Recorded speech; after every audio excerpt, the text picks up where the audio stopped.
Hello everyone, welcome to Archit study. स्वागत है आपका अर्चित स्टडी चैनल में।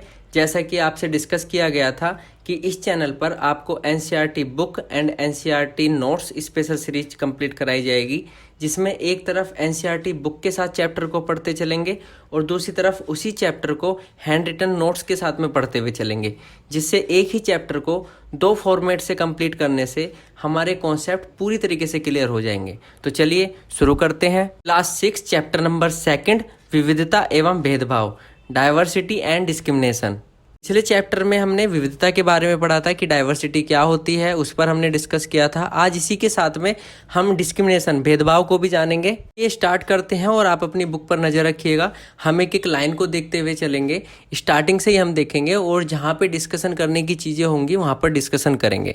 जैसे कि स्टार्टिंग में ये एक ब्लू कलर का पैराग्राफ दिया हुआ है, कुछ नहीं है खास इसमें, लेकिन एक उद्देश्य जिसे ऑब्जेक्ट कहते हैं, इस चैप्टर को पढ़ने का क्या पर्पस है, क्या हम सीख सकते हैं, ये सब चीज़ों की बातें कही गई हैं। तो जैसे कि हम एक एज अ बुक रीडिंग के साथ में समझते हुए चल रहे हैं, बुक को उठा के बिल्कुल नॉर्मली पढ़ते हुए चल रहे हैं, तो उसमें हर एक चीज़ को हम देखते हुए चलेंगे।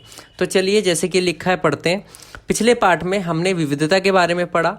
कई बार जो लोग दूसरों से अलग होते हैं उन्हें चिढ़ाया जाता है, उनका मजाक उड़ाया जाता है, या फिर उन्हें कई गतिविधियों या समूहों में शामिल नहीं किया जाता। अगर हमारे दोस्त या दूसरे लोग हमारे साथ ऐसा व्यवहार करते हैं तो हमें दुख होता है, गुस्सा आता है और हम असहाय महसूस करते हैं। क्या आपने कभी सोचा है कि ऐसा क्यों होता है? इस पाठ में हम यह समझने की कोशिश करेंगे कि ऐसे अनुभव हमारे समाज से और हमारे आसपास मौजूद असमानताओं से कैसे जुड़े हुए हैं। समझ आया? ये एक ऑब्जेक्ट, ये जो बुक का ये पैरा है, ये बताने की कोशिश कर रहा है कि हम ऐसी चीज़ें आज इस चैप्टर में पढ़ने जा रहे हैं जो कि हमें ये दिखाती हैं कि हम किस तरीके से डिस्क्रिमिनेशन करते हैं, किस तरीके से हम उससे जुड़े हुए हैं, इनडायरेक्टली डायरेक्टली किस तरीके से वो हमारे एक्सपीरियंस में आती हैं और लोगों को हम हर्ट कर देते हैं, उन्हें अग्रेसिव कर देते हैं या कहीं ना कहीं उन्हें कमज़ोर फील कराते हैं। तो यही सब चीज़ है, यही पर्पस है इस चैप्टर को पढ़ने का। तो चलिए स्टार्ट करते हैं। चैप्टर शुरू करने से पहले मैं आपको बताना चाहूँगा कि मैंने हाइलाइटर पहले ही यूज कर लिया है। जो इंपॉर्टेंट स्टेटमेंट्स हैं उनको मैंने पहले ही हाईलाइट करके रख लिया है, क्योंकि लास्ट वीडियो में मैंने एक्सपीरियंस किया था कि जब मैं सिलेक्ट कर रहा था तो कभी कभी वो पूरा पैरा हो जा रहा था। तो वो एक टेक्निकल इशू की वजह से क्या होता था, टाइम वेस्ट होता था या फिर एक डिस्टर्बेंस फील हो रहा था। तो मैंने पहले ही पूरे चैप्टर को हाईलाइट करके रख लिया है। ये जो स्टेटमेंट्स हैं, जो हाईलाइट हैं, ये आप as a notes note down कर सकते हैं, क्योंकि मुझे लगता है कि ये स्टेटमेंट्स ठीक है, मतलब हमें पता होनी चाहिए। क्योंकि जब हम कोई भी एग्जाम्स देते हैं तो आजकल क्या होता है, ऑब्जेक्टिव क्वेश्चंस में स्टेटमेंट्स आ रही हैं, हम कंफ्यूज हो जाते हैं। हमारे कॉन्सेप्ट तो क्लियर होते हैं, हमें कहीं ना कहीं जाना पहचाना क्वेश्चंस लग रहा होता है, लेकिन हम चूज राइट नहीं कर पाते कभी कभी। वो इसलिए क्योंकि हमें पर्टिकुलर स्टेटमेंट्स, एक फॉर्मेट नहीं पता होता कि किस तरीके से स्टेटमेंट आ रही है, किस तरीके से बुक्स में वो लिखी होती है। जैसे मैं एग्जांपल दूं सीटेट का ही, टीचिंग एग्ज़ाम का जो एलिजिबल टेस्ट है सीटेट, उसी की मैं एग्जांपल दूं, वो तो हूबहू ना बिल्कुल एनसीईआरटी से स्टेटमेंट्स उठाता है। उसके आप कोई भी प्रैक्टिस सेट देख लीजिए, बिल्कुल वैसा का वैसे ही उठाएगा। तो उसी को ध्यान में रखते हुए मैंने ये चीज़ नोटिस की है। और अच्छे एग्जाम्स यूपीएससी में भी इस तरह की चीज़ें होती हैं कि स्टेटमेंट वाइज ही क्वेश्चंस आते हैं। तो हम जो इम्पोर्टेंट स्टेटमेंट्स हैं उन्हें एज अ नोट डाउन करते हुए अपनी नोटबुक में चलेंगे, तो हमारा क्या है, एक पॉइंट ऑफ व्यू ऐसा बन जाएगा सोचने का कि हाँ, इस तरीके से ही ये चीज़ें चलेंगी। इन्हें या तो नोट डाउन करते हुए चलिएगा, नहीं तो आप इन्हें तो विशेष करके देख लेना, क्योंकि ये हम इन्हें बार बार देखेंगे ना। मान लो हर बार चैप्टर पढ़ने की ज़रूरत नहीं है, आप ये हाईलाइट कर लीजिए, बार बार आप इन्हीं स्टेटमेंट को भी पढ़ेंगे ना तो भी काम चल जाएगा। तो मुझे लगता है कि इन चीज़ों को तो ध्यान आपको रखना ही रखना है।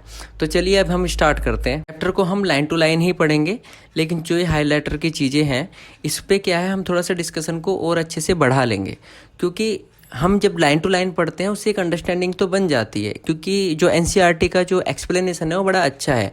लेकिन जब हम हाईलाइटर जो चीज़ों को कर लेते हैं ना, उससे क्या है, फिर हमें बार बार पूरी लाइन टू लाइन पढ़ने की ज़रूरत नहीं होती। तो बस हम वही स्टार्ट करेंगे जैसे कि एनसीईआरटी में स्टार्ट किया गया है कि हम क्या हैं और हम कैसे हैं, यह कई चीज़ों पर निर्भर करता है। हम कैसे रहते हैं, कौन सी भाषाएँ बोलते हैं, क्या खाते हैं, क्या पहनते हैं, कौन से खेल खेलते हैं और कौन से फेस्टिवल मनाते हैं। इन सब पर हमारे रहने की जगह के भूगोल और उसके इतिहास का असर पड़ता है।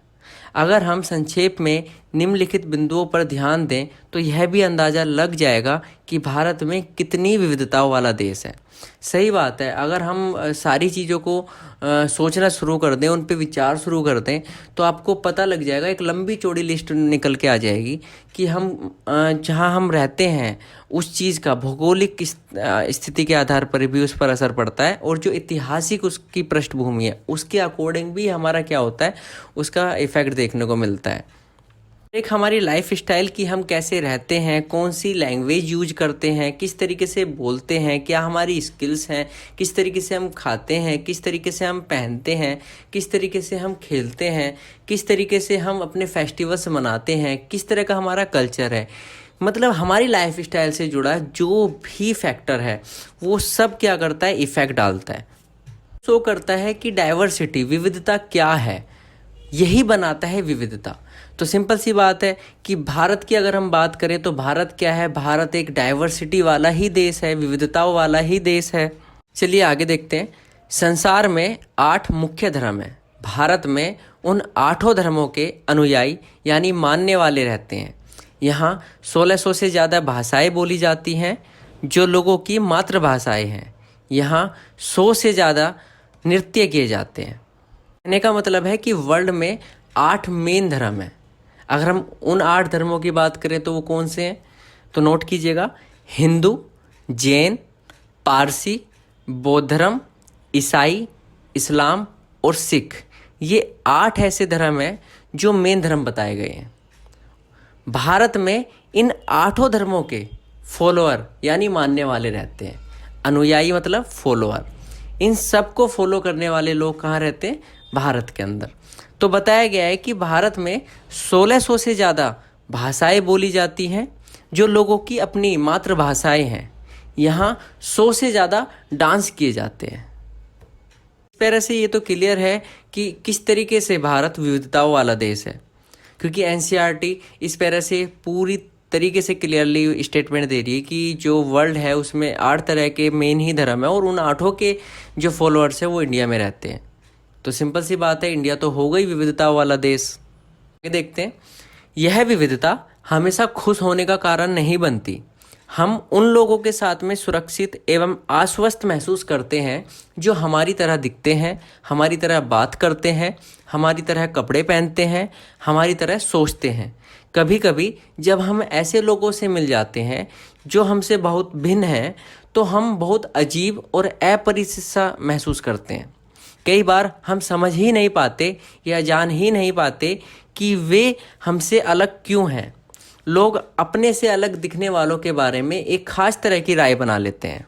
देखिए, इसमें ये बताना चाह रहा है कि जो विविधता है ना, जैसे हमने लास्ट चैप्टर में पढ़ा था कि विविधता में एकता, तो आज इसमें बताया गया है कि विविधता ना हमेशा खुश होने का कारण नहीं बनती, कि हमेशा एक हैप्पीनेस ही लेकर आ रही है। कभी कभी क्या होता है कि एक मेजर प्रॉब्लम भी क्रिएट हो जाती है। कैसे होती है, इसमें बताने की कोशिश की गई है। जैसे कि हम अगर कोई हमारी तरह दिख रहा है, हमसे सिमिलैरिटीज़ उसके अंदर नज़र आ रही है, सेम कल्चर सा फील हो रहा है, सेम बोल रहा है वो, उसी तरीके से वो दिख रहा है, अपनी स्किल्स भी वैसे ही दिखा रहा है, तो हम क्या करते हैं, हम कंफर्टेबल फील करते हैं। हमें लगता है यार हम तो सेफ़ हैं और हमें काफ़ी ठीक फील हो रहा है, तो हमें बिल्कुल सही सही लग रहा होता है। लेकिन अगर हम एक ऐसे इंसान से मिल लेते हैं जो थोड़ा सा कल्चर में भी अलग है, थोड़ा सा मतलब हटके है आपसे, काफ़ी चीज़ों में आपको लगता है कि नहीं बिल्कुल मतलब मैच हो ही नहीं रहा है, तो एक अजीब सी फीलिंग आ जाती है, अनकंफर्टेबल सा फील करते हैं या फिर हम फील करा देते हैं। दो ही चीज़ होती हैं। जैसे अब मैं एक एग्जांपल देता हूँ, मान लो हम नॉर्थ के हैं और हम साउथ में जाएं, तो हम क्या है, एक अनकंफर्टेबल फील करते हैं, क्योंकि लैंग्वेज भी प्रॉब्लम हो सकती है हमारी, हमारा कल्चर भी, हमारा खान पान भी, सब चीज़ों पे इफ़ेक्ट पड़ेगा। इसी तरीके से साउथ वाला बंदा अगर नॉर्थ में आ जाता है तो क्या वो फीलिंग जनरेट रहेंगी उसके मन में होंगी जो वहाँ पे साउथ में थी? नहीं, सिंपल सी बात है, जब नॉर्थ में आएगा तो वो भी अनकंफर्टेबल ही फील करेगा। तो इसी तरीके से इसमें बताया गया है कि लोग क्या करते हैं, कभी कभी ये समझ ही नहीं पाते, जान ही नहीं पाते कि वो अलग क्यों है, उसे समझने की कोशिश ही नहीं करते। वो क्या करते हैं, वो अलग दिखने वाले के बारे में एक खुद की ही अंडरस्टैंडिंग बना लेते हैं और खुद की ही एक अपनी एक राय बना लेते हैं।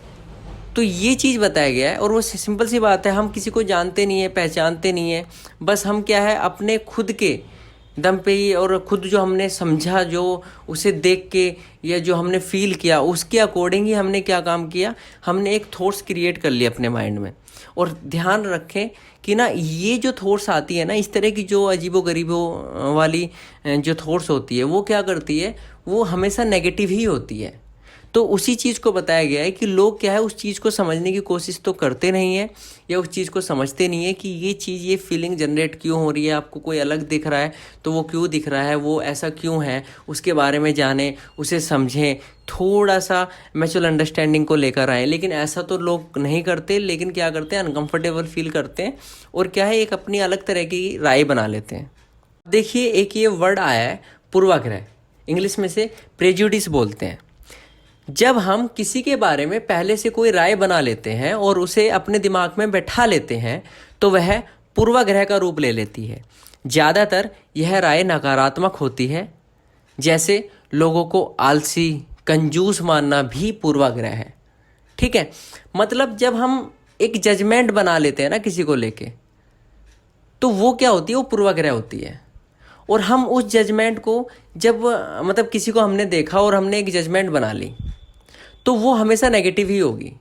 मैक्सिमम केस में यही होता है कि वो नेगेटिव ही होगी। तो यही होता है पूर्वाग्रह। मान लो हमने किसी को देखा, हमने बोला यार वो तो कंजूस है, वो उन लोगों के साथ मत रहा करो, वो आलसी है ना। इस तरह की जो चीज़ें हैं ये पूर्वाग्रह है। अब देखिए जैसे यहाँ पे ना ये एक कॉलम दिया हुआ है, यहाँ पे कितने मतलब एक ग्रामीण लोग और एक शहरी लोग, जो इन दोनों का कंपैरिजन दिखाया, एक दूसरे का पॉइंट ऑफ व्यू एक दूसरे के लिए कि किस तरह के मतलब हम बात करते हैं। मान लो अगर गांव के लोग हैं तो हम उनके बारे में किस तरह की चीज़ें बना लेते हैं कि यार आधे से ज़्यादा जो भारतीय हैं ना वो गांव में रहते हैं। गांव के लोग जो आधुनिक प्रौद्योगिकी है, जो आईटी सेक्टर है, उसका इस्तेमाल करना पसंद नहीं करते। फसल की बुआई और कटाई के समय परिवार के लोग खेतों में 12 से 14 घंटे काम करते हैं। ग्रामीण लोग काम की तलाश में शहरों की ओर स्थानांतरण करने को बाध्य हो जाते हैं। ये शहरी लोगों का पॉइंट ऑफ व्यू है, किन के लिए, ग्रामीण लोगों के लिए। अगर हम इस तरह का सोचते हैं, ये जो समझाने की कोशिश कर रहा है एनसीईआरटी।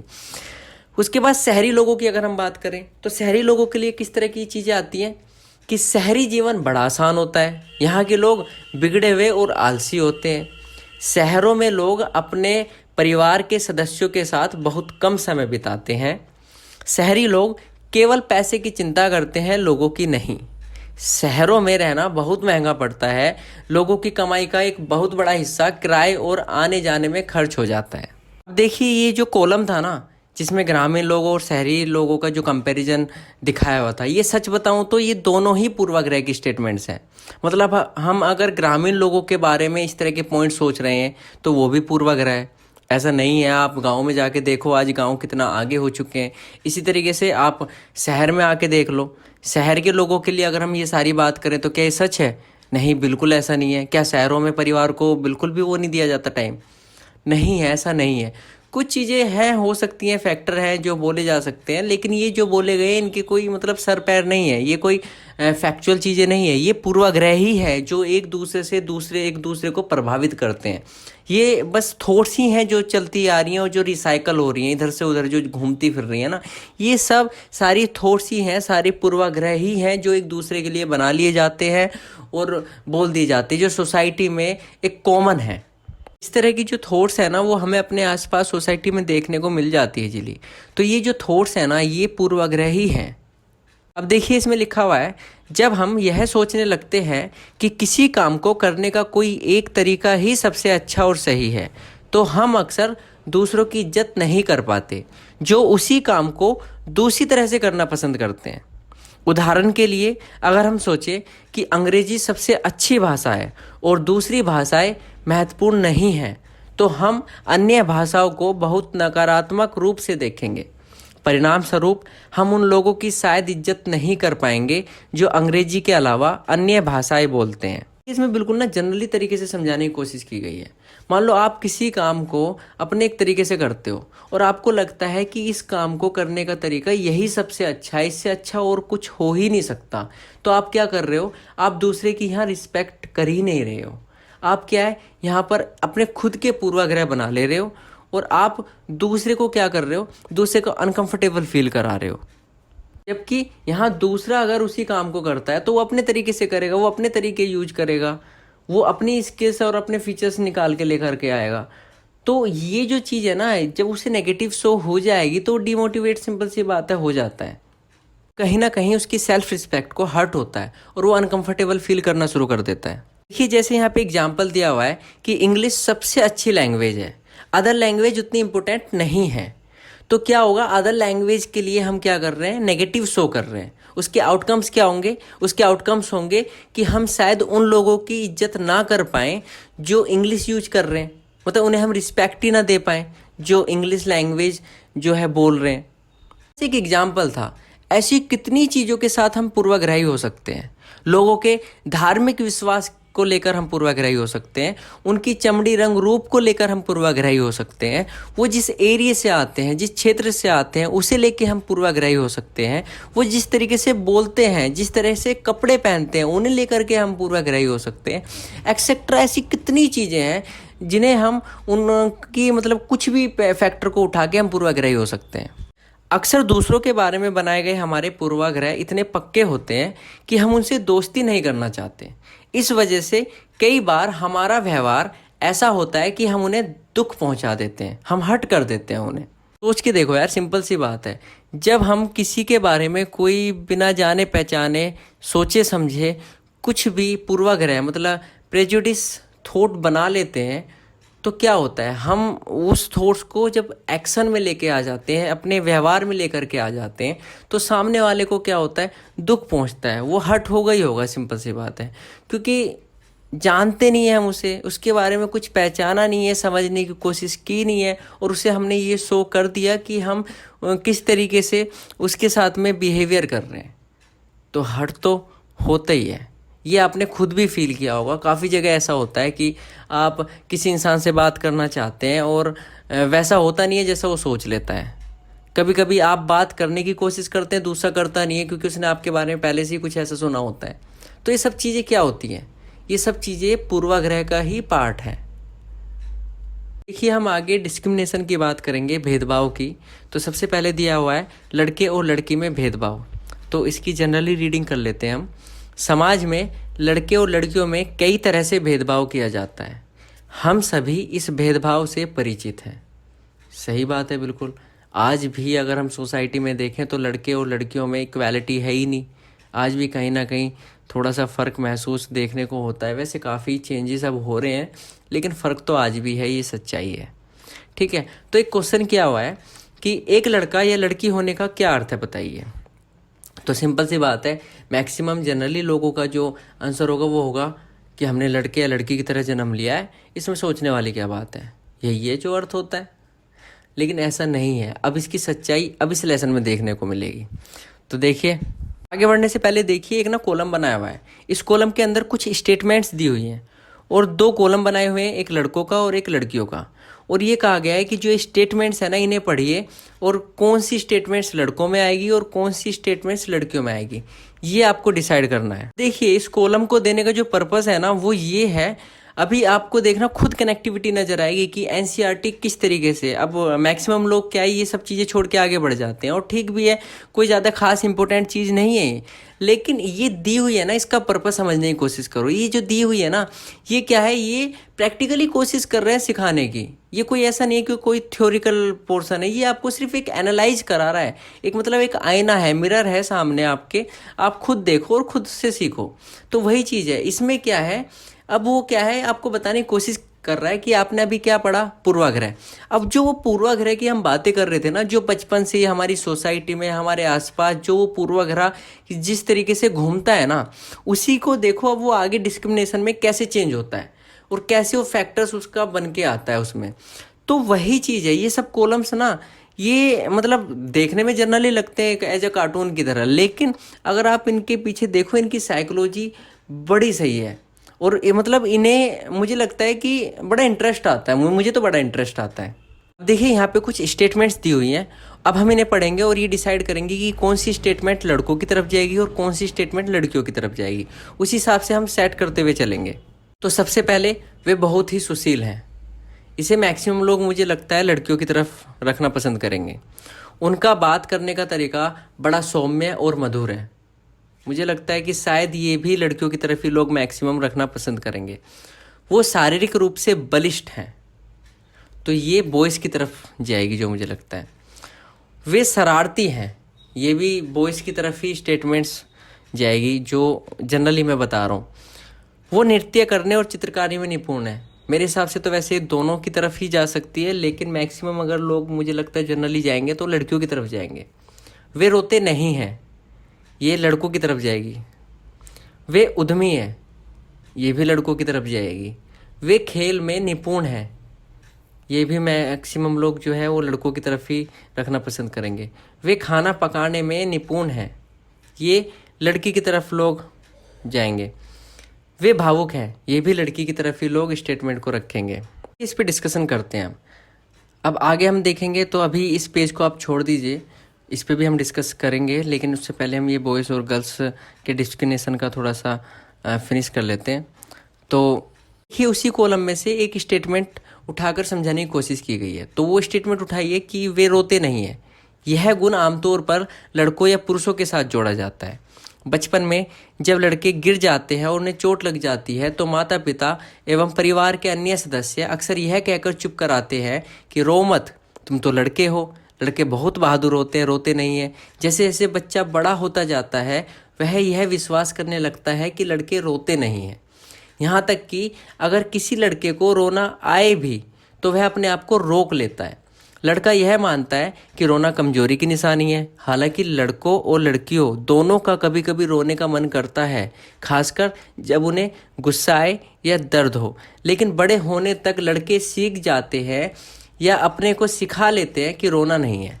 अगर एक बड़ा लड़का रोए तो उसे लगता है कि दूसरे उसे चिढ़ाएंगे या उसका मजाक बनाएंगे, इसलिए वह दूसरों के सामने रोने से अपने आप को क्या करता है, रोक लेता है। हम लगातार यह सुनते रहते हैं, लड़के ऐसे होते हैं, लड़कियां ऐसी होती हैं। समाज की इन मान्यताओं को हम क्या करते हैं, बिना सोचे समझे मान लेते हैं। हम विश्वास कर लेते हैं कि हमारा व्यवहार इनके अनुसार ही होना चाहिए। हम सभी लड़कों को, लड़कियों को उसी छवि के रूप में दिखना चाहिए जो हम हैं।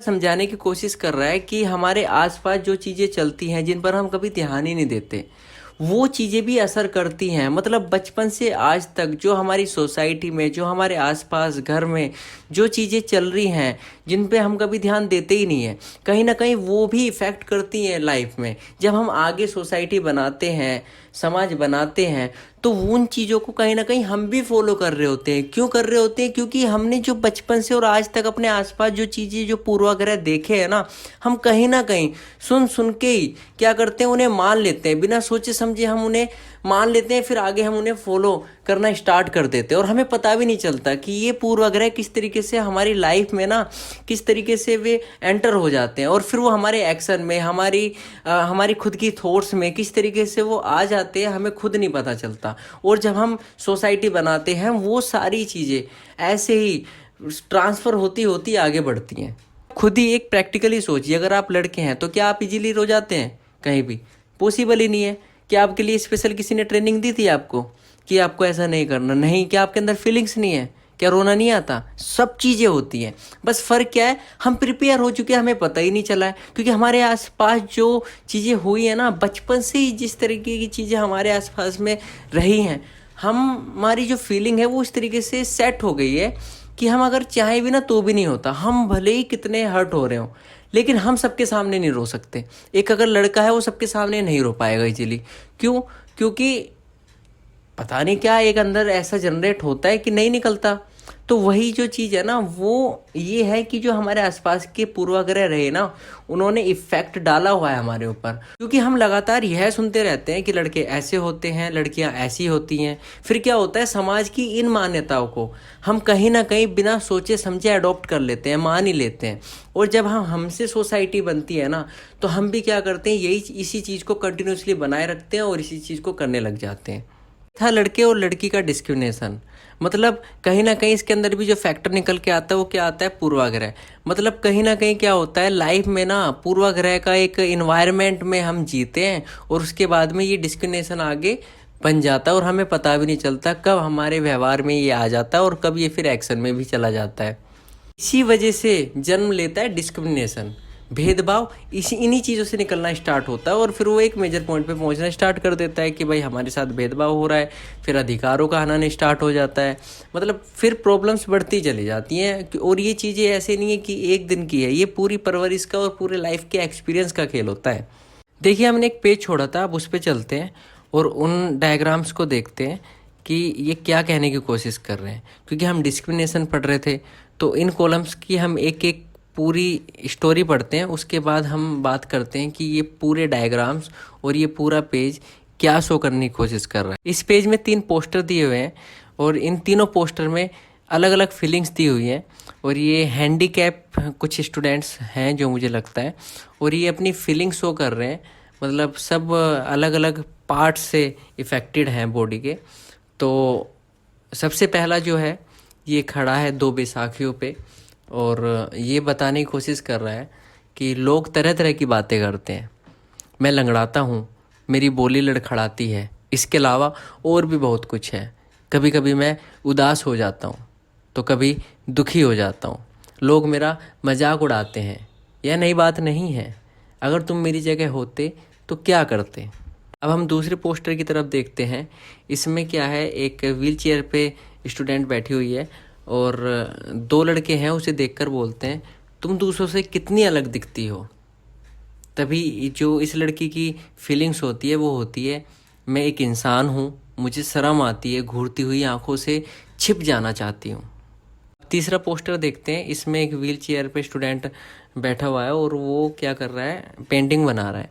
तो उसे ऐसे देख कर ना एक क्वेश्चन आता है कि क्या उसका दिमाग सही है। तो फिर इसकी फीलिंग है कि सिर्फ इसलिए कि मेरी टांगें डगमगाती है, लोग सोचते हैं कि मेरा दिमाग भी डगमगाता है। कुछ लाइनें हाईलाइट की हैं, एक बार इन्हें देख लेते हैं। ऊपर के चित्रों में जो बच्चे हैं उन्हें पहले विकलांग मतलब हैंडीकैप कहा जाता था। इस शब्द को बदलकर आज उनके लिए जो शब्द प्रयोग किए जाते हैं वो है खास ज़रूरत वाले बच्चे। इस पेज में जो दिखाया गया है ना, वो ये है कि इन बच्चों के लिए जो लोगों के पूर्वाग्रह हैं वो क्या है। जैसे लोग तरह तरह की बातें करते हैं, तुम दूसरों से कितनी अलग दिखती हो, क्या उसका दिमाग सही है, ये सब क्या है, ये पूर्वाग्रह है। और इन पूर्वाग्रह को जो झेल रहे बच्चे हैं उनकी जो फीलिंग्स है वो भी दिखाई गई है। मतलब ये दिखाया गया है कि पूर्वाग्रह और उससे इफेक्टेड जो बच्चे हैं वो किस तरीके से उस चीज़ को फेस कर रहे हैं। इस पेज का जो मतलब है वो बस यही है कि लोगों के जो पूर्वाग्रह हैं वो किस तरीके से लोगों के साथ में लोगों की लाइफ को किस तरीके से इफ़ेक्ट पहुंचाते हैं। जैसे इसमें आप खुद देखिएगा, ये सब कहीं ना कहीं थोड़ा फिजिकली हैंडीकैप है। अदरवाइज़ देखा जाए तो सबका माइंड नॉर्मल है, नॉर्मल बच्चे की तरह ही है। एक इस तरह, एक मुझे ध्यान नहीं आ रहा, एक आईएएस भी थे जो बने थे, उन्होंने नॉर्मल फॉर्म फिलअप किया था और इंटरव्यू में उनसे पूछा गया था कि आप शायद डिसेबल या फिर हैंडीकैप का ना वो कॉलम भरना भूल गए हैं, आपको उससे थोड़ा रिजर्वेशन भी मिल सकता था, या चीज़ें इस तरह की इंटरव्यू में उनसे की गई। तो उन्होंने सीधा एक ही जवाब दिया था कि नहीं, मैं भूला नहीं हूँ, मैंने जानबूझ के छोड़ी है। तो उन्होंने बोला था ऐसा क्यों है। तो उन्होंने बोला कि मैं शरीर से विकलांग हूँ, दिमाग से नहीं। सिर्फ इसी बात पे उनका सिलेक्शन भी हो गया था। तो मैं यही कहना चाहूँगा कि जो माइंड है आप उसके हिसाब से एक नॉर्मल बच्चे की तरह इन्हें ट्रीट करें। तो जैसे इसमें एक लास्ट में क्वेश्चन भी किया हुआ है कि क्या आप इन खास ज़रूरत वाले बच्चों को सामान्य स्कूल में पढ़ाना चाहिए। हाँ, बिल्कुल पढ़ाना चाहिए। जो मुझे लगता है आप ये कर सकते हो, इन्हें स्पेशल थोड़ी फैसिलिटीज़ दे सकते हो। अदरवाइज ट्रीट इन्हें अगर आप करो तो वो सामान्य बच्चों की तरह ही करना चाहिए। उससे क्या होगा, इन्हें थोड़ा भी डिस्क्रिमिनेशन फील नहीं होगा और कहीं ना कहीं अपने आप को नॉर्मल बच्चे की तरह समझेंगे और लाइफ में आगे प्रोग्रेस की तरफ बढ़ेंगे। चलिए अब आगे चलते हैं। अब हमारा नेक्स्ट जो टॉपिक है वो है रूढ़िबद्ध धारणा बनाना, मतलब स्टीरियोटाइप की हम बात यहाँ करने वाले हैं। मतलब ये क्या है, रूढ़िबद्ध क्या होता है, रूढ़िबद्ध धारणा क्या होती है, स्टीरियोटाइप क्या होता है। मतलब जब हम सभी लोगों को एक ही छवि में बांध देते हैं और उनके बारे में एक पक्की धारणा बना लेते हैं तो उसे रूढ़िबद्ध धारणा कहते हैं। हम इसे इस तरीके से समझ सकते हैं कि मान लो किसी का ना एक फ्रेंड सर्कल ग्रुप है और उस ग्रुप में एक दो लोग ऐसे हैं जो जिनके बारे में आप अच्छे से जानते हो और वो बुरे लोग हैं। मतलब वो कहीं भी किसी को घूमते हैं, फिरते हैं, उल्टी सीधी चीज़ें करते हैं, आपको मतलब बहुत अच्छे से पता है। लेकिन अब आप क्या है, उन दो को देख के आप पूरे ग्रुप को, जो 10 लोगों का ग्रुप है, उनके लिए एक पक्की धारणा बना लेते हो कि यार वो सारे के सारे ही ऐसे हैं। तो इसे कहते हैं रूढ़िबद्ध धारणा, स्टीरियोटाइप। इसी तरह की रूढ़िबद्ध धारणा की यहाँ पे बात हो रही है। एक बार और डेफिनेशन देखते हुए क्लियर कर लेते हैं। जब हम सभी लोगों को एक ही छवि में बांध देते हैं या उनके बारे में पक्की धारणा बना लेते हैं तो उसे रूढ़िबद्ध धारणा कहते हैं। कई बार हम किसी खास देश के लिए भी ऐसा कर देते हैं, कंट्री के लिए भी हम कभी कभी ऐसी जजमेंट दे देते हैं कि यार वो तो ऐसा है, वो तो ऐसा है। मान लो हम पाकिस्तान के लिए कुछ बोल रहे हैं, उधर से पाकिस्तान इंडिया के लिए बोल लेता है। तो ये क्या है, एक पूरी 100% जजमेंटल हम दे रहे हैं, यार नहीं वो तो ऐसा देश है, वो ऐसा देश है। तो ये क्या है, ये स्टीरियोटाइप है। ठीक है। इसी तरीके से हम धर्म पे भी बोल लेते हैं किसी के, हम लिंग के आधार पर भी किसी को कुछ भी कह देते हैं, यार वो तो कंजूस है, यार वो तो आलसी है, देख वो देख लड़के कंजूस होते हैं, है ना, ये देख लड़कियां ऐसी होती हैं। तो क्या सभी लड़कियां ऐसी होती हैं, क्या सभी लड़के कंजूस होते हैं? तो ये जो चीज़ें हैं ना, ये जो एग्जाम्पल्स हैं, यही है हमारा स्टीरियोटाइप, यही है हमारा रूढ़िबद्ध धारणा। स्टीरियोटाइप का जो रीजन है वो क्या है, वो है उसकी पक्की धारणा बनाना। मतलब किसी भी इंसान के लिए या किसी भी चीज़ के लिए हम पूरी पक्की धारणा बना के जो 100% जजमेंट दे देते हैं, उस वजह से ये रूढ़िबद्ध धारणा जन्म लेती है। मतलब हम कह सकते हैं कि हमने कहा कि सब लड़के बुरे होते हैं, है ना, या किसी लड़की ने कहा कि सभी लड़के बुरे होते हैं। तो ये क्या है, ये 100% उन्होंने जजमेंट दी। इस वजह से क्या हुआ, एक रूढ़िबद्ध धारणा का जन्म हुआ, एक स्टीरियोटाइप हुआ। अगर प्रैक्टिकली तरीके से देखें तो क्या ये पॉसिबल है? क्या सब लड़के बुरे हो सकते हैं? नहीं, ऐसा नहीं है। हाँ, कुछ हो सकते हैं। कुछ की वजह से पूरी पक्की धारणा बनाना, पूरा 100% जजमेंटल देना, ये है स्टीरियोटाइप। देखिए इसमें दिया हुआ है कि इस प्रकार की धारणा प्रत्येक इंसान को एक अनोखे और अलग व्यक्ति की तरह देखने से रोक देती हैं। हम नहीं देख पाते कि उस व्यक्ति के अपने कुछ खास गुण हैं और कुछ खास क्षमताएं हैं जो दूसरों से उसे अलग बनाती हैं। अब हम कह सकते हैं कि जो एक इंडिविजुअल पर्सनैलिटी होती है, जो उसकी स्किल्स होती हैं, उसके फीचर्स होते हैं, वो सब चीज़ें क्या होती हैं, वो कहीं ना कहीं हाइड हो जाती हैं। वही चीज़ें होती हैं जो हर एक इंसान को हर एक दूसरे इंसान से अलग करती हैं। वो खुद का एक करैक्टर होता है उसका। लेकिन क्या होता है, जब स्टीरियोटाइप जैसी चीज़ें जन्म लेती हैं तो ये सब चीज़ें कहीं ना कहीं हाइड हो जाती हैं, हम नहीं देख पाते। किसी इंसान से हम बिना जाने पहचाने एक अपनी स्टीरियोटाइप थॉट से उससे कट जाएं अगर, तो उसके बाद क्या होगा, क्या हम उसके बारे में जान पाएंगे? क्या हम उसकी स्किल्स फीचर्स के बारे में जान पाएंगे? क्या हम जान पाएंगे कि उसका करैक्टर कैसा है? क्या पता उसका करैक्टर बहुत अच्छा होता, क्या पता उसके पास ऐसे ऐसे फीचर्स होते जो आप कुछ सीख पाते या वो आपको सिखा पाता। कुछ चीज़ें नहीं आपको सीखने को मिलती। नहीं, ये सब चीज़ें क्या होती हैं, ये उस इंसान की पर्सनैलिटी को पूरी तरीके से क्या कर देती हैं, हाइड कर देती हैं या पूरी तरीके से इग्नोर कर देती हैं। देखिए इसमें बताया गया है कि रूढ़िबद्ध धारणाएं बड़ी संख्या में लोगों को एक ही प्रकार के खांचे में जड़ देती हैं।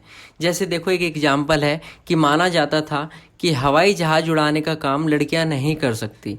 इन धारणाओं का असर हम सब पर पड़ता है। कई बार ये धारणाएं हमें ऐसा काम करने से रोक देती हैं जिनके करने की काबिलियत शायद हम में होती है। देखिए रूढ़िबद्ध धारणा का यहाँ पे एक एग्जाम्पल दिया गया है कि माना जाता था कि हवाई जहाज उड़ाने का काम लड़कियां नहीं कर सकती।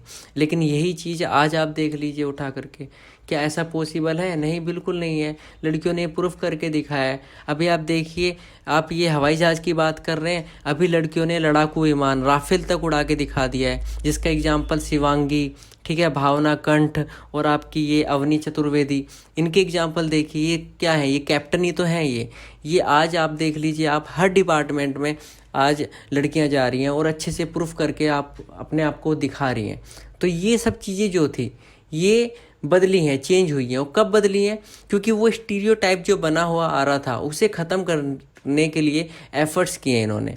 लेकिन ये जो स्टीरियोटाइप चला आ रहा था, ये क्यों चला आ रहा था, कैसे चला आ रहा था? ये क्या था कि ये स्टीरियोटाइप थॉट बन गई थी कि लड़कियां ये नहीं कर सकती, लेकिन जब उन्हें अपॉर्चुनिटीज़ मिली तो वो चीज़ें पॉसिबल हो पाई। तो सबसे बड़ी बात है, जब तक आप किसी को जान नहीं पाओगे, किसी को अपॉर्चुनिटी देके उसे आगे नहीं लाओगे, उसके फीचर्स जब तक आपको नहीं पता लगेंगे, आप अपना खुद का एक स्टीरियोटाइप बना के बैठे रहोगे, तो उसकी जो फीचर्स हैं, उसकी जो क्वालिटीज़ हैं, वो सारी की सारी हाइड हो जाएंगी, जब तक आप एक थॉट्स, एक पक्की धारणा के साथ में बैठे रहोगे। लेकिन जैसे ही आप उस चीज़ को हटा के और अपॉर्चुनिटीज़ खोलते हो, किससे मिलने की, बात करने की, किसी को आगे आने की, तो उसके बाद में क्या होता है, उसके बाद में उसके फीचर्स, क्वालिटीज, टैलेंट निकल के आता है। और उसके एग्जांपल आप आज अच्छे से देख सकते हो। अब देखिए आगे दिया हुआ है असमानता एवं भेदभाव, इनइक्वालिटी एंड डिस्क्रिमिनेशन। मतलब डिस्क्रिमिनेशन क्या है? डिस्क्रिमिनेशन कब होता है? मतलब भेदभाव तब होता है जब लोग पूर्वाग्रहों एवं रूढ़िबद्ध धारणाओं के आधार पर व्यवहार करते हैं। कहने का मतलब है, जो पूर्वाग्रह आपके हैं, ये जो आपके पूर्वाग्रह बने हुए हैं आपके या आपकी सोसाइटी के द्वारा, जो भी है, जो ये बने हुए हैं, उधर स्टीरियोटाइप जो आपने मतलब दिमाग में बैठा रखा है अपने कि ये ऐसा ही है, एक पक्की धारणा बना रखी है। अगर आप इन दोनों फीलिंग्स में से किसी एक को भी अगर आप क्या है व्यवहार में लेके आ जाते हो, आप एक्शन में लेके आ जाते हो, तो वो क्या करती है, इनइक्वालिटी या डिस्क्रिमिनेशन को क्या कर देती है, शो कर देती है। पूर्वाग्रहों और रूढ़िबद्ध धारणाओं के कारण ही जो जन्म लेता है ना, वो लेता है असमानता और भेदभाव। इसी की वजह से जनरेट होता है जो हमारे डिस्क्रिमिनेशन निकल के आते हैं, जो हमारी इनइक्वालिटीज़ निकल के आते हैं। सिर्फ इन्हीं थॉट्स के आधार पर हम कर पाते हैं, अदरवाइज़ कोई और एक्स्ट्रा ऐसा कुछ नहीं है कि हम नहीं कर पाते। हमें पता नहीं लग पाता कि हम कुछ चीज़ों को ना चाहते हुए भी क्या कर लेते हैं, एक्शन में ले आते हैं, क्योंकि वो कहीं ना कहीं हमारी लाइफ में इफ़ेक्ट डाला है उन्होंने। और जब वो हमारे एक्शन में आ गई, तब हम दूसरे को हर्ट कर देते हैं, दूसरों को इस तरह की चीज़ें शो कर देते हैं जो नहीं होनी चाहिए थी।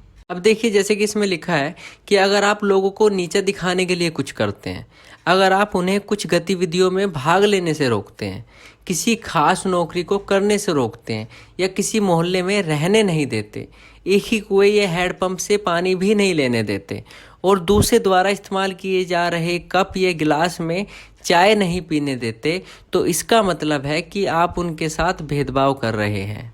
अब देखिए, इसमें बताया गया है कि भेदभाव जो है ना, वो कई कारणों से हो सकता है, उसका एक कोई रीजन नहीं है, बहुत से कारण हो सकते हैं, मतलब बताए नहीं जा सकते, इतने कारण हैं। अगर आप अपने लेवल पे करना चाहो तो आप कितने कर दो, कोई रीजंस को लिखा थोड़ी जा सकता है। रीजंस बहुत हो सकते हैं, कुछ भी हो सकते हैं। जैसे इसमें बताया गया है, देखिए, जैसे हमने लास्ट चैप्टर में पढ़ा था कि एक समीर और एक समीर 2 की हमने कहानी पढ़ी थी। तो उसमें क्या था, वो दोनों ही एक दूसरे से काफ़ी भिन्न थे, उनके धर्म भी अलग थे, उनकी सारी चीज़ें ही अलग थी लगभग। तो क्या था, उसमें यही बताया गया है कि अगर वो चाहते तो वहाँ पे भेदभाव कर सकते थे, लेकिन नहीं हुआ, खैर वो बात अलग है, लेकिन चाहते तो कर सकते थे। वहाँ पे कितने ही रीजन्स आ सकते थे, वहाँ धर्म को लेके वो कर सकते थे। वहाँ पे एक अखबार बेचने वाला है, एक मतलब ठीक ठाक दिखने वाला था, उसके आधार पर वो कर सकता था, मतलब गरीबी और अमीरी के हिसाब से भी वो कर सकता था। वो लैंग्वेज को लेके भी कर सकता था, एक को अंग्रेजी आती थी, एक को नहीं आती थी। वो पढ़े लिखे के आधार पर भी कर सकते थे कि मैं पढ़ा लिखा हूँ, वो पढ़ा लिखा नहीं है, काफ़ी रीजंस थे, लेकिन वो नहीं हुआ। वही स्टोरी के माध्यम से समझाने की कोशिश की गई है कि वहाँ पे भेदभाव की जा सकती थी, वहाँ पे भेदभाव हो सकता था, लेकिन वो जो था वो एक विविधता का कारण था, वो डाइवर्सिटी को शो कर रहा था वहाँ पे। लेकिन वो, क्योंकि डाइवर्सिटी जो है वो डाइवर्सिटी का पहलू है, लेकिन यही क्या होता अगर इसे एक बंदा, मतलब एक समीर 2, उनमें से कोई भी एक बंदा अगर अपनी चीज़ों को इतना बड़ा बना लेता कि दूसरी चीज़ें छोटी हो जाती। मतलब एक इंसान दूसरे के कल्चर को छोटा मान लेता या दूसरों की चीज़ें जो सामने वाला है उसकी चीज़ों को अपने से कम हाँक लेता, तो वो क्या हो जाता, वो भेदभाव हो जाता, वो कहीं ना कहीं डिस्क्रिमिनेशन को शो कर देता।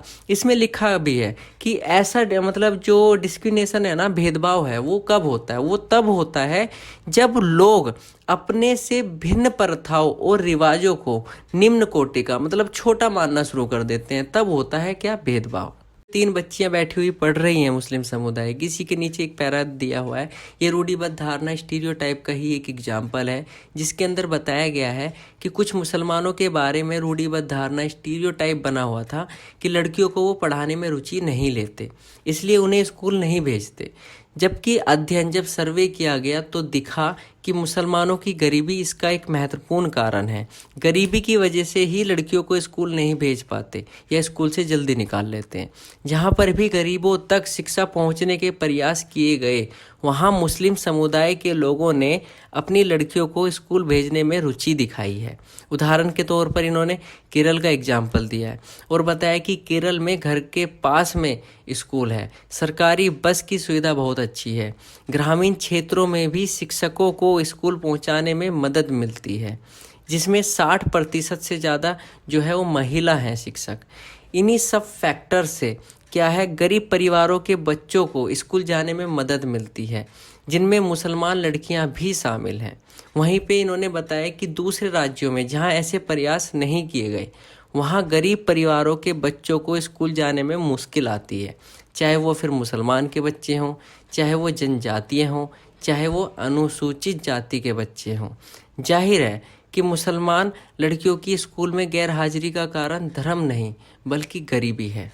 हम असमानता और भेदभाव की बात कर रहे थे, इनइक्वालिटी एंड डिस्क्रिमिनेशन की हम बात कर रहे थे कि किस तरीके से जो पूर्वाग्रह है, रूढ़िबद्ध धारणाएं हैं, वो अगर एक्शन में, बिहेवियर में आ जाती हैं तो वो डिस्क्रिमिनेशन बन जाती हैं। उन्हीं चीज़ों की हम बात कर रहे थे। उसी को कंटिन्यूसली आगे बढ़ाते हुए हम पढ़ते हैं कि कुछ लोगों को विविधता और असमानता पर आधारित दोनों ही तरह के भेदभाव का सामना करना पड़ता है। एक तो इस कारण कि वे उस समुदाय के सदस्य हैं जिसकी संस्कृति को मूल्यवान नहीं माना जाता, ऊपर से वे गरीब हैं, उनके पास अपनी ज़रूरतों को पूरे करने के साधन नहीं हैं, तो इस आधार पर भी भेदभाव किया जाता है।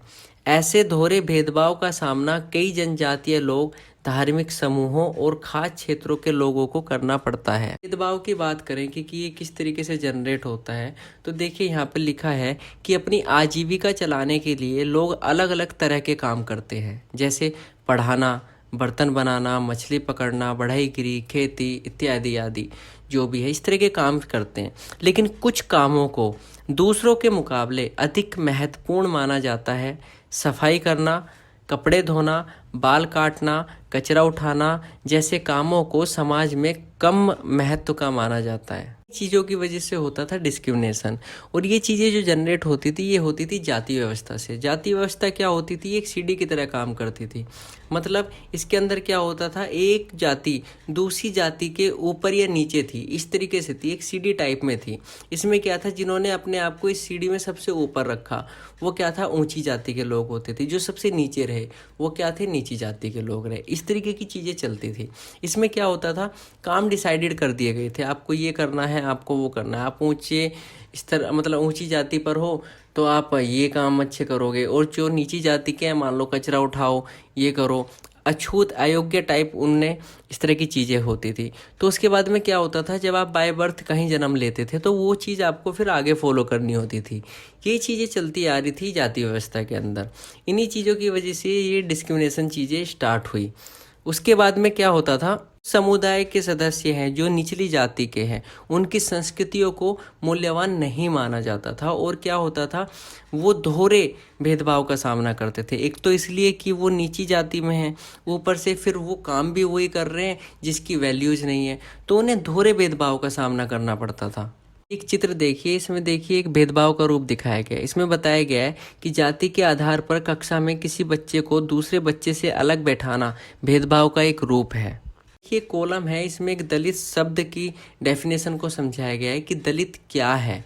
दलित वह शब्द है जो नीची कही जाने वाली जाति के लोग अपनी पहचान के रूप में इस्तेमाल करते हैं। दलित का मतलब है जिन्हें दबाया गया या फिर कुचला गया। दलितों के अनुसार यह सब दर्शाता है कि कैसे सामाजिक पूर्वाग्रहों और भेदभाव ने दलित लोगों को दबाकर रखा है।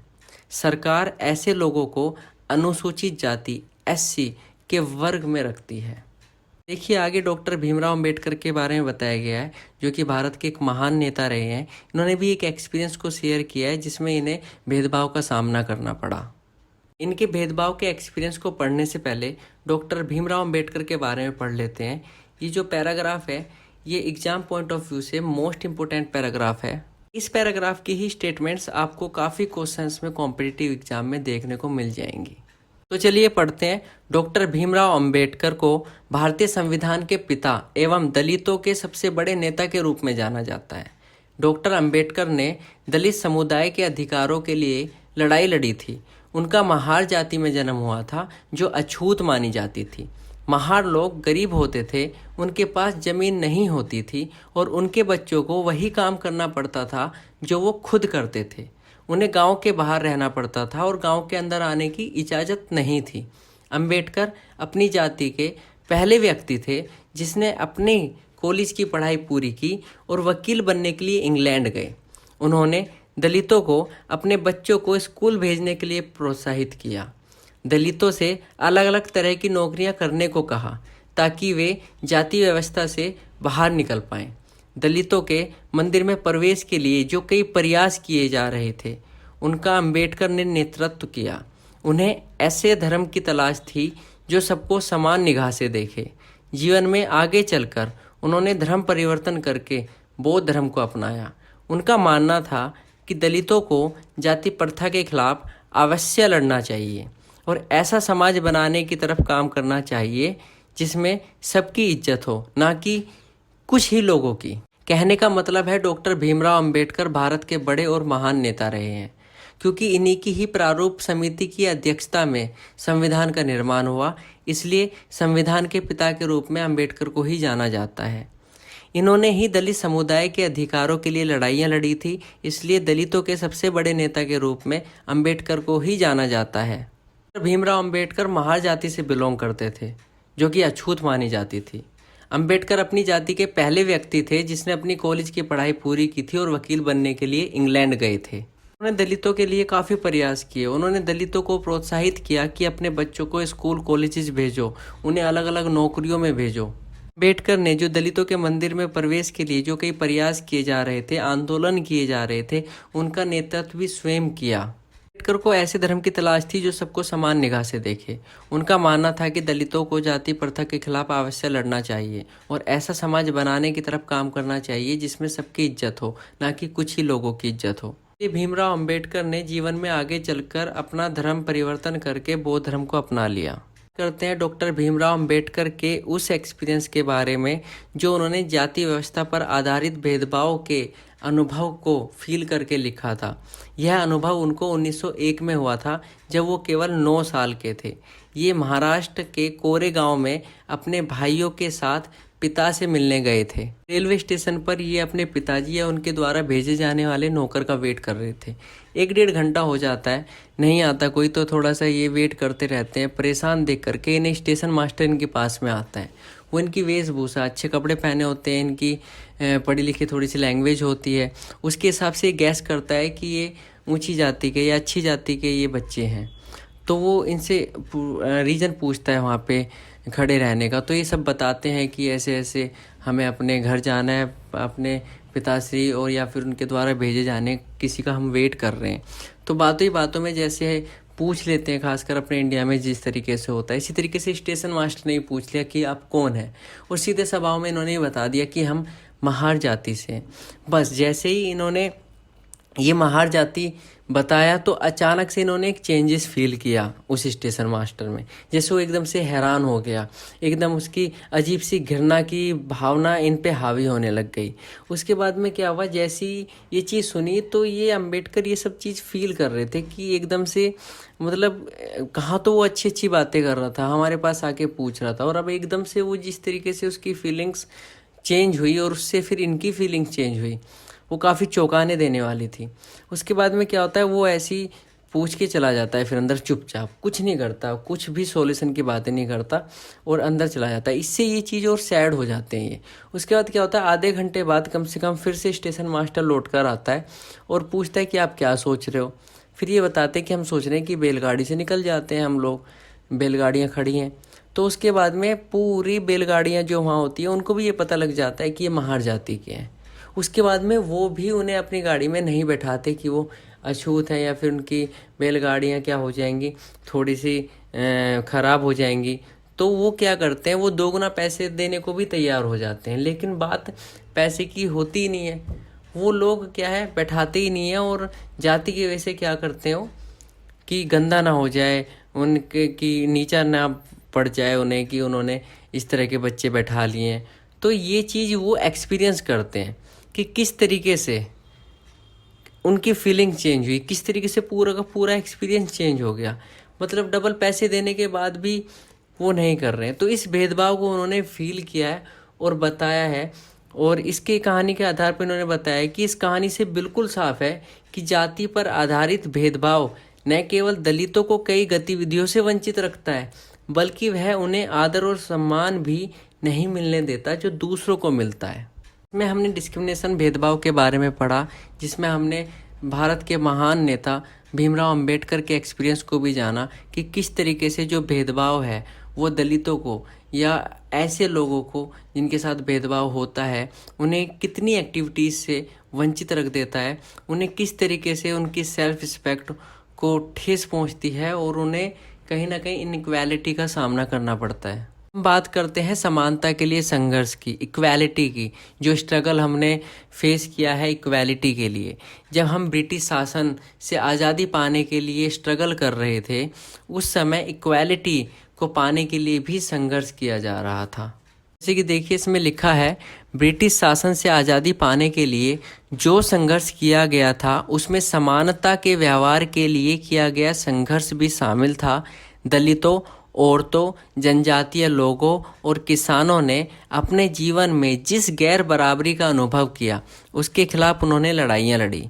जैसा कि पहले भी बताया जा चुका है कि बहुत सारे दलितों ने संगठित होकर मंदिर में प्रवेश पाने के लिए संघर्ष किया।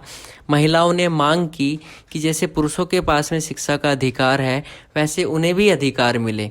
किसानों और दलितों ने अपने आप को जमींदारों और ऊंची ब्याज की दर से छुटकारा दिलाने के लिए संघर्ष किया। उस समय हम अंग्रेजों से अपनी आज़ादी के लिए संघर्ष कर रहे थे। उस समय दलित समुदाय के लोग, औरतें, जनजातीय लोग और किसान अपने अपने गैर बराबरी अनुभव को दूर करने के लिए उसके खिलाफ लड़ाइयाँ लड़ रहे थे। वो सारे दलित संगठित होकर मंदिर में प्रवेश पाने के लिए संघर्ष कर रहे थे। बहुत सारी महिलाएं ये मांग कर रही थी कि हमें भी पुरुषों की तरह शिक्षा का अधिकार मिले, वैसा ही अधिकार मिले कि हम पढ़ पाएँ, हम आगे बढ़ पाएँ। उसी तरह किसान और दलित अपने आप को जमींदारों और उनकी ऊंची ब्याजों से छुटकारा पाने के लिए संघर्ष लड़ रहे थे। जब 1947 में भारत जब आज़ाद हुआ और एक राष्ट्र बना तो हमारे नेताओं ने समाज में व्याप्त कई तरह की असमानताओं पर विचार किया। संविधान को लिखने वाले लोग भी इस बात से अवगत थे कि हमारे समाज में कैसे भेदभाव किया जाता है और लोगों ने उसके लिए किस तरह संघर्ष किया है। कई नेता इन लड़ाइयों के हिस्सा भी थे, जैसे भीमराव अंबेडकर। इसलिए संविधान में ऐसी दृष्टि और लक्ष्य रखा जिसमें भारत में सभी लोगों को बराबर माना जाए। समानता को एक अहम मूल्य की तरह माना गया। हम सभी को एक भारतीय के रूप में जोड़ती है। प्रत्येक व्यक्ति को समान अधिकार और समान अवसर प्राप्त हैं। अस्पृश्यता यानी छुआछूत को अपराध की तरह देखा जाता है और इसे कानूनी रूप से खत्म कर दिया गया है। लोग अपनी पसंद का काम चुनने के लिए बिल्कुल आज़ाद हैं। नौकरियां सभी लोगों के लिए खुली हुई हैं। इन सब के अलावा संविधान ने सरकार पर यह विशेष जिम्मेदारी डाली थी कि वह गरीबों और मुख्य धारा से अलग थलग पड़ गए समुदायों को इस समानता के अधिकार के फायदे दिलवाने के लिए विशेष कदम उठाए। संविधान के लेखकों ने यह भी कहा कि विविधता की इज्जत करना, उसे मूल्यवान बनाना समानता और सुनिश्चित करने में बहुत ही महत्वपूर्ण कारक है। समानता वह मूल्य है जिसके लिए हमें निरंतर संघर्ष करते रहना होगा। इसलिए भारत एक धर्मनिरपेक्ष देश है जहाँ लोग बिना भेदभाव के अपने धर्म का पालन करते हैं। इसे हमारी एकता के महत्वपूर्ण कारक के रूप में देखा जाता है कि हम इकट्ठे रहते हैं और एक दूसरे की इज्जत करते हैं। कि ये दिया हुआ है संविधान का पहला पृष्ठ, जिसमें स्पष्ट कहा गया है कि सभी भारतीयों को समान प्रतिष्ठा और अवसर प्राप्त हैं। भारतीय संविधान की प्रस्तावना है जो आपके सामने दिख रही है। प्रस्तावना संविधान के परिचय को कहते हैं, मतलब इंट्रो को कहते हैं। जो संविधान है ना हमारा, उसका ये इंट्रो है जो आप सामने देख रहे हैं उद्देशिका। एक बार इसे पढ़ लेते हैं। हम भारत के लोग भारत को एक संपूर्ण प्रभुत्व संपन्न समाजवादी पथनिरपेक्ष लोकतंत्रात्मक गणराज्य बनाने के लिए तथा उसके समस्त नागरिकों को सामाजिक, आर्थिक और राजनीतिक न्याय, विचार, अभिव्यक्ति, विश्वास, धर्म और उपासना की स्वतंत्रता, प्रतिष्ठा और अवसर की समता प्राप्त करने के लिए तथा उन सब में व्यक्ति की गरिमा और राष्ट्र की एकता और अखंडता सुनिश्चित करने वाली बंधुता बढ़ाने के लिए दृढ़ संकल्प होकर अपनी इस संविधान सभा में आज तारीख 26 नवंबर 1949 ईस्वी को एतद द्वारा इस संविधान को अंगीकृत, अधिनियमित और आत्मर्पित करते हैं। जो प्रेम्बल है जो अभी हमने पढ़ी, ये पूरे कॉन्स्टिट्यूशन का सार समरी है। इसलिए इस प्रेम्बल को संविधान का इंट्रो, संविधान का परिचय कहते हैं। और जो ये उद्देशिका है ना, ये पंडित जवाहरलाल नेहरू द्वारा पेश की गई थी, जो कि उनके उद्देश्य प्रस्ताव पर आधारित थी। और जो ये हमने आइडिया लिया है ना, ये जो कॉन्स्टिट्यूशन से पहले ये जो हमने प्रस्तावना प्रेम्बल लगाई है, ये जो आइडिया है ये अमेरिका के कॉन्स्टिट्यूशन से हमने अडॉप्ट किया है। और ध्यान रखना, जो ये हमारी प्रेम्बल है इसको सबसे बाद में 11वें अधिवेशन में जोड़ा गया था। तो ये थी हमारी प्रेम्बल और इससे जुड़ी इसकी चीज़ें जो मैंने बतानी ठीक समझी। तो यहाँ पे हमारा चैप्टर होता है एंड।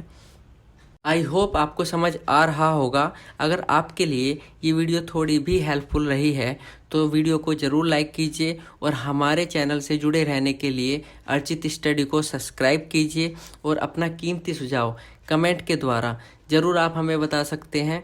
तो मिलते हैं नेक्स्ट वीडियो में एक न्यू चैप्टर के साथ। तब तक के लिए take care and thank you so much for watching.